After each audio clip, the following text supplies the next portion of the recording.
C'était une fois un pays splendide, peuplé de chevaliers fiers, de paysans libres et d'artisans habiles. Ce royaume qu'on appelait France qui fut brillait jadis comme une étoile, car son peuple avait conquis ses droits par courage et par lutte. Mais un jour surgirent deux êtres étranges.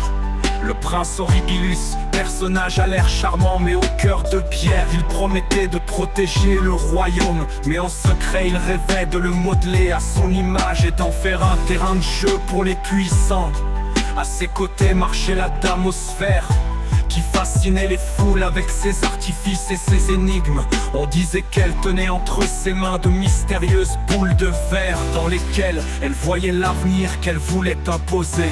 Ensemble ils prirent place sur le trône. Sous leur sceptre les paysans furent contraints de travailler davantage pour récolter moins. Les chevaliers furent envoyés combattre des moulins de vent, et les artisans virent leurs outils remplacés par des chaînes d'or qui les entravaient. Les fêtes du peuple furent réduites au silence, les chansons remplacées par de froids discours, et peu à peu la flamme du royaume s'éteignit.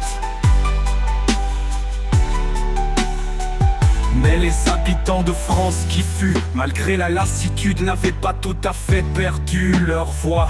Dans les marchés, sur les places et jusque dans les forêts, ils se racontaient des histoires, des contes de résistance, où le peuple reprenait un jour le pouvoir en se souvenant de ce qu'il était. Car au cœur de chaque foyer brillait encore une braise, fragile mais tenace, l'espérance que le royaume renaisse. Et peut-être qu'un jour, comme dans tous les contes, le peuple se lèvera et écrira lui-même la fin de l'histoire.